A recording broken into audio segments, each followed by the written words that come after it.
Students, बच्चों हमारा third chapter start हो चुका है।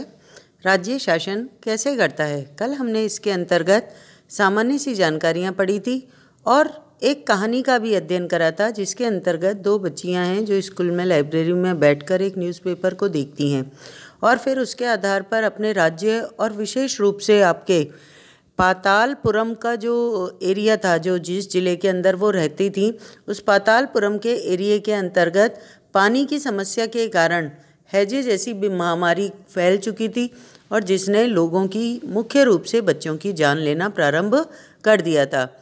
और उसके संदर्भ में विधायक, उन्होंने जब स्कूल से निकलकर घर की तरफ जा रही थी तो रास्ते में देखा कि विधायक के घर को घेरा हुआ था और रैली निकाली जा रही थी। इसके अलावा एक व्यक्ति भाषण दे रहा था, जिसे जब दोनों फ्रेंडों ने बात किया तो उन्हें लगा कि ये व्यक्ति देखा हुआ है, तो दूसरी बोली कि ये तो विरोधी दल के नेता हैं। विरोधी दल, विधायक, ये क्या है, ये शब्द क्या हैं, शासन के अंदर किन के लिए इन शब्दों का प्रयोग किया जाता है, वो सब अब आज हम हमारे द्वारा पढ़ेंगे। कल आपने जब विधायक शब्द पढ़ा था तो ये जो विधायक है ये कौन है। ये जो विधानसभा होती है, राज्यों की जो शासन प्रणाली के अंतर्गत आती है, उसमें उसके सदस्य को विधायक या एमएलए कहा जाता है। एमएलए का फुल फॉर्म जो है आपको पता ही है, कल भी अपन ने पढ़ा था, मेंबर ऑफ लेजिस्लेटिव असेंबली। मैंने आपको कहा भी था, नोट कर लेना, मेंबर ऑफ लेजिस्लेटिव असेंबली का संक्षिप्त रूप ही होता है एमएलए। एमएलए का चुनाव जो है किसके द्वारा किया जाता है, जनता के द्वारा किया जाता है और फिर वे अपनी लेजिस्लेटिव असेंबली के मेंबर यानी विधानसभा के सदस्य बन जाते हैं और सरकार को बनाते हैं। सभी बच्चे इससे जुड़ गए होंगे। पेज नंबर 32 से अपन पढ़ रहे हैं। विधायक कौन होते हैं। विधायक को शॉर्ट के अंदर इंग्लिश में एमएलए कहा जाता है, मेंबर ऑफ लेजिस्लेटिव असेंबली। विधायक के विधानसभा के सदस्य को कहा जाता है और इसे कौन चुनता है बच्चों, जनता के द्वारा इसे चुना जाता है। लेजिस्लेटिव असेंबली के मेंबर यानी विधानसभा के सदस्य बन जाते हैं और ये ही सरकार को बनाते हैं। इस प्रकार से हम कह सकते हैं कि विधायक जो होता है वो जनता का प्रतिनिधित्व करता है। सरकार के अंदर जब वो पहुंच जाता है तो वो उस एरिया का, जहाँ की जनता ने उसे चुना है, वो वहाँ के जनता की समस्याओं का प्रतिनिधित्व वहाँ करता है, विधानसभा में करता है। नीचे दिए गए उदाहरण से यह बात और भी अधिक स्पष्ट हो जाएगी। बच्चों यहाँ पर अपन आगे बढ़ते हैं। भारत के हर राज्य में एक विधानसभा है, चाहे आपके राजस्थान हो, चाहे आपके पंजाब, उत्तर प्रदेश, हरियाणा, महाराष्ट्र, गुजरात, तमिलनाडु, किसी भी राज्य का नाम ले लें आप, प्रत्येक राज्य में एक विधानसभा है। हर राज्य कई निर्वाचन क्षेत्रों में बटा हुआ होता है। जैसे अपन डिस्ट्रिक्ट वाइज बटे हुए हैं ना, जयपुर है, अजमेर है, भीलवाड़ा है, या ये जितने भी है, जोधपुर है, जैसलमेर है, गंगानगर है, ये सब क्या हैं, हमारे निर्वाचन क्षेत्र हैं। उदाहरण के लिए यहाँ दिए गए मानचित्र को देखो। इसमें दर्शाया गया है हिमाचल प्रदेश में 68 निर्वाचन क्षेत्र हैं। हिमाचल प्रदेश आपको पता ही है, राजस्थान के ऊपर की साइड में स्थित है। ध्यान से देखोगे आपके सामने यहाँ पर मैप भी दिया हुआ है। इस हिमाचल प्रदेश को 68 निर्वाचन क्षेत्रों में बांटा गया है।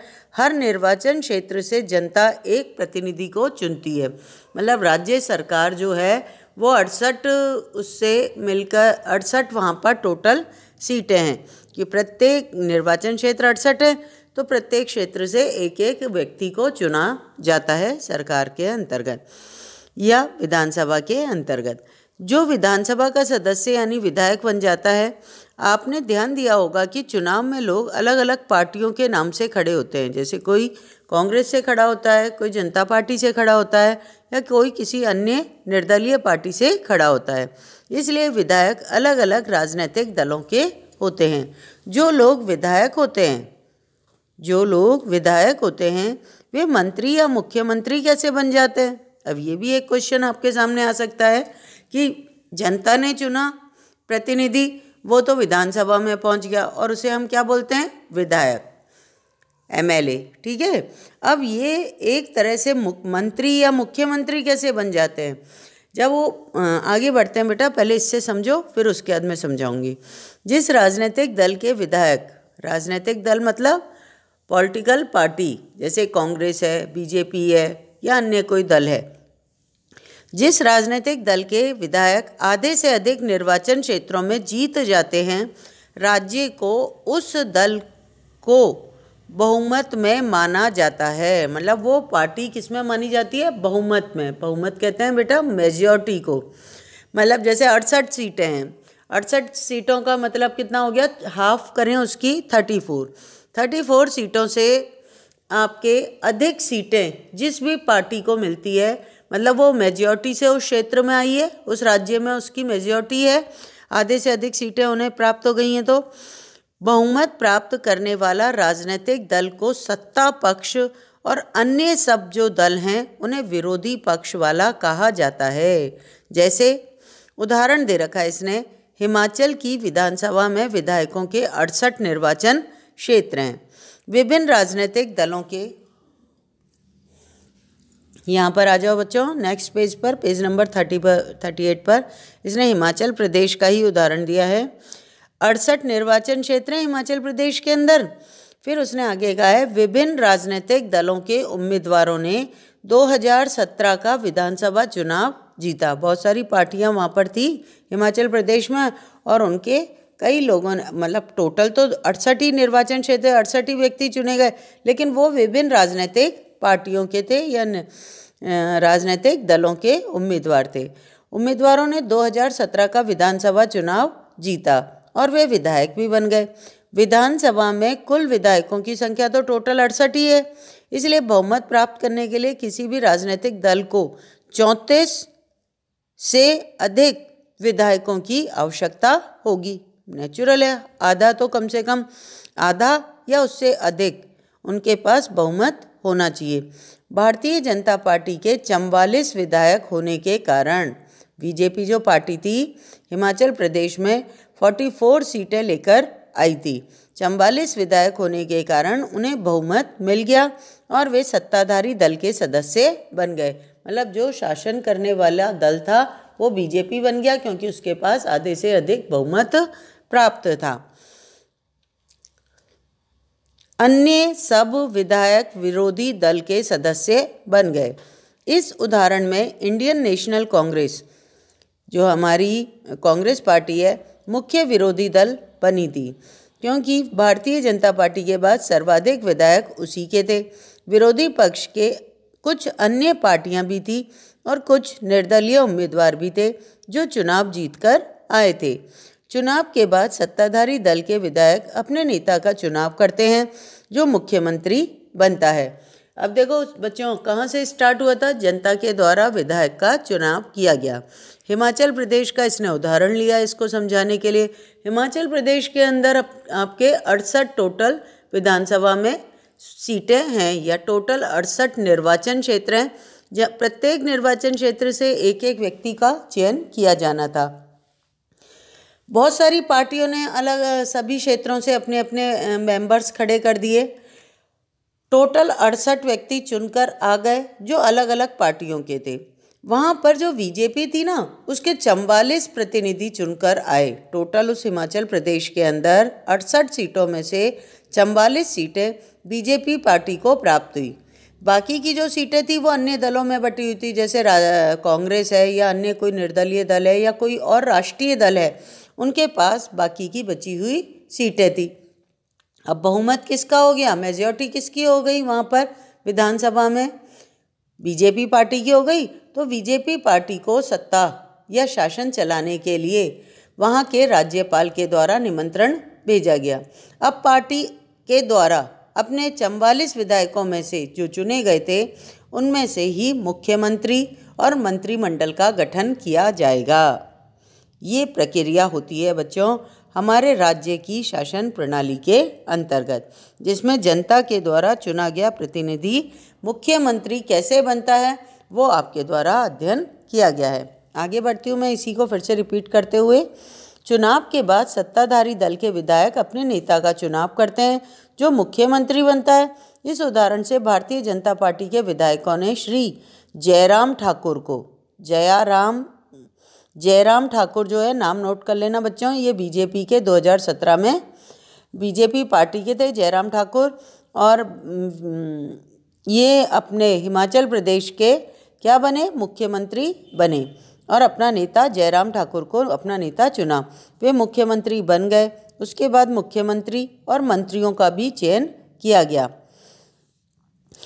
मुख्यमंत्री के बाद मंत्रियों का भी चयन किया गया, जिससे मंत्रिमंडल का गठन हुआ। चुनाव के बाद राज्यों का राज्यपाल मुख्यमंत्री और अन्य मंत्रियों की नियुक्ति करता है। अब आप कहोगे राज्यपाल कहाँ से आ गया? राज्यपाल जो होता है वो राष्ट्रपति के द्वारा नियुक्त किया जाता है और प्रत्येक राज्य के अंदर सारी पावर्स उसी के पास होती है, लेकिन वो नाम मात्र का शासक होता है। उसके नाम के आधार पर ही भारत के अंदर, चाहे राज्य हो चाहे केंद्र हो, राष्ट्रपति केंद्र के अंदर और राज्यपाल राज्यों के अंदर नाम मात्र का शासक होता है। उसके नाम के आधार पर प्रधानमंत्री और मुख्यमंत्री अपने शासन को अपने क्षेत्र में चलाते हैं या करते हैं। आगे बढ़ते हैं बच्चों अपन। मुख्यमंत्री तथा अन्य मंत्रियों का ये दायित्व होता है कि वे शासन के विभिन्न विभागों और मंत्रालयों को चलाएं। उनके अलग अलग कार्यालय भी होते हैं। विधानसभा ऐसा स्थान होता है, विधानसभा के बारे में जो जानकारी मिल रही है ना बच्चों, इसको नोट कर लेना। विधानसभा एक ऐसा स्थान होता है जहाँ सभी विधायक, चाहे वे सत्ताधारी दल के हों चाहे वे विरोधी दल के हों, विभिन्न विषयों पर चर्चा करने के लिए एकत्रित होते हैं। इस तरह से कुछ विधायकों की दोहरी जिम्मेदारी हो जाती है, एक विधायक के रूप में और दूसरा मंत्री के रूप में। इसके बारे में हम आगे पढ़ेंगे। अब बच्चों यहाँ पर कुछ जानकारियाँ और दे रखी हैं, पहले हम उनके बारे में पढ़ लेते हैं। देखो इस वाले पेज के ऊपर मैप बना हुआ है, मैप के ऊपर कुछ बातें लिखी हुई हैं, पहले अपन उसका अध्ययन करते हैं। अपने शिक्षक के साथ इन शब्दावलियों पर चर्चा कीजिए।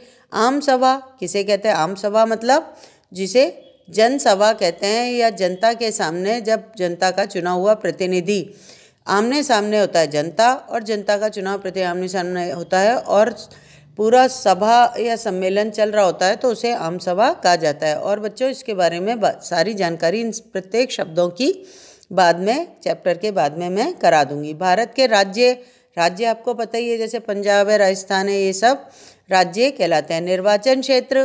निर्वाचन क्षेत्र जहाँ से एक प्रतिनिधि चुना जाएगा उसे क्या बोलते हैं? निर्वाचन क्षेत्र। बहुमत बोलते हैं मेजॉरिटी को। मेजॉरिटी से मतलब है शासन के अंदर किसकी मेजॉरिटी पाई जाती है। सत्तारूढ़ दल जिसने शासन को चलाया है वह दल सत्तारूढ़ दल कहलाता है। विरोधी दल जो सत्ता में नहीं आ पाया और विरोध में खड़ा है, उसके कार्यों का मूल्यांकन विरोध में रहकर कर रहा है, तो ऐसी स्थिति ये दल विरोधी दल कहलाता है। क्या आप अपने राज्य के संदर्भ में इसके उदाहरण दे सकते हैं? बहुमत, सत्तारूढ़ दल। बहुमत के अंदर तो हमारे बीजेपी है, क्योंकि हमारे यहाँ पर हमारा राजस्थान राज्य के अंदर कौन है? गहलोत सरकार है ना, अशोक गहलोत की सरकार है। बहुमत के अंदर तो हमारी कांग्रेस पार्टी है। सत्तारूढ़ दल के अंतर्गत हम कांग्रेस ही है सत्तारूढ़ दल, और विरोधी दल के रूप में हम बीजेपी को कह सकते हैं राजस्थान के संदर्भ में। ऊपर दिए गए नक्शे में हिमाचल प्रदेश को जामुनी रंग से दिखाया गया है। इस पुस्तक के पृष्ठ 111 पर दिए गए भारत के नक्शे में पेंसिल से इन आकृतियों को बनाएं। आप जिस राज्य में रहते हैं उसकी और हिमाचल प्रदेश राज्य की। बेटा देखो यहाँ पर ये जो भारत का मैप दे रखा है इसमें पर्पल कलर से, जामुनी कलर से दिखाया गया जो क्षेत्र है, जम्मू कश्मीर के जस्ट नीचे देखना आपको पर्पल कलर से हिमाचल प्रदेश कहलाता है। नेक्स्ट पेज पर आ जाओ बच्चों। अब अपने यहाँ पर देखो आपके हिमाचल एक बॉक्स बना हुआ है ऊपर ही ऊपर। हिमाचल प्रदेश में 2017 में हुए विधानसभा चुनावों के परिणाम दे रखे हैं, जिसमें राजनीतिक दल दे रखे हैं एक तरफ और दूसरी तरफ चुने गए सदस्यों की संख्या है। राजनीतिक दलों में पहले नंबर पर भारतीय जनता पार्टी है, जिसे हम बीजेपी शॉर्ट के नाम से कहते हैं। इसके 44 सदस्य हिमाचल प्रदेश में 2017 के विधानसभा चुनावों में चुने गए थे। फिर इंडियन नेशनल कांग्रेस, जिसे हम कांग्रेस के नाम से भी जानते हैं, उसके 21 सदस्य वहाँ पर चुने गए थे। Communist party of India, Marxist जिसे हम कहते हैं शॉर्ट के अंदर, वहाँ उसका एक सदस्य विधायक बना था। और निर्दलीय पार्टी जो थी, जो किसी पार्टी के नहीं थे, निर्दलीय किसे कहते हैं, जो किसी भी पार्टी से, राजनीतिक पार्टी से जुड़े हुए नहीं होते हैं, बल्कि अपने बलबूते पर इलेक्शन को लड़ते हैं, उनका अपना चुनाव चिन्ह होता है। ऐसे भी 2 सदस्य या 2 विधायक चुने गए थे। टोटल 68 थी वहाँ की सीटें। इसके अलावा साइड में और 3 पैराग्राफ से दे रखे हैं, उनको ही पढ़ लेते हैं बच्चों अपन। अपने प्रदेश के बारे में वैसे आंकड़े पता कीजिए जैसे आपने हिमाचल प्रदेश की तालिका में देखे थे, उन्हें एक तालिका के रूप में दर्शाइए। दूसरा दे रखा है राज्य का प्रमुख राज्यपाल कहलाता है। उसकी नियुक्ति केंद्र सरकार द्वारा यह सुनिश्चित करने के लिए की जाती है कि राज्य सरकार संविधान के नियमों और अधिनियमों के अनुसार अपना कामकाज चला रही है। अपने राज्य के राज्यपाल का नाम पता कीजिए। बच्चों ये वाला जो क्वेश्चन है ना, ये जो जानकारी राज्यपाल के संदर्भ में दी हुई है, ये उतार लेना, ये राज्यपाल पर संक्षिप्त टिप्पणी के रूप में लिख लेना है आपको। कई बार सत्ताधारी दल किसी एक पार्टी का ना होकर कई पार्टियों से मिलकर बनता है। संयुक्त दल बनाते हैं ना सरकार को, जिसे गठबंधन सरकार कहते हैं। कई बार सत्ताधारी दल किसी एक पार्टी का ना होकर कई पार्टियों से मिलकर बनता है, इसे गठबंधन सरकार कहते हैं। अपने शिक्षक से इस विषय पर चर्चा कीजिए। बेटा हमारे देश के अंदर बहुत ही खराब पॉलिटिक्स है, शासन व्यवस्था है। यहाँ पर अनेक राजनीतिक दल हैं, अलग अलग एरियों से अलग अलग पार्टियों के जब विधायक आ जाते हैं, मेजॉरिटी में जब हमारे कोई भी राजनीतिक दल नहीं आ पाता है, तो उस समय की स्थिति इतनी खराब हो जाती है कि किसे सरकार बनाने का निमंत्रण दिया जाए। उस समय ये बड़ी बड़ी पार्टियां क्या करती हैं, छोटी छोटी राजनीतिक पार्टियों को लालच या लोभ देकर, मंत्री पद का हो या इस तरह के लोभ देकर, पैसा देकर उन विधायकों को अपनी पार्टी में सम्मिलित कर लेती हैं या खरीद लेती हैं। और जो सरकार का निर्माण होता है, ऐसे विभिन्न दलों की सरकार मिलकर जब सरकार राज्य में गठन किया जाता है सरकार का, तो वो गठबंधन सरकार कहलाती है। आज के लिए बच्चों अपन इतना ही करेंगे, कल इसके आगे का अध्ययन किया जाएगा। थैंक यू बेटा।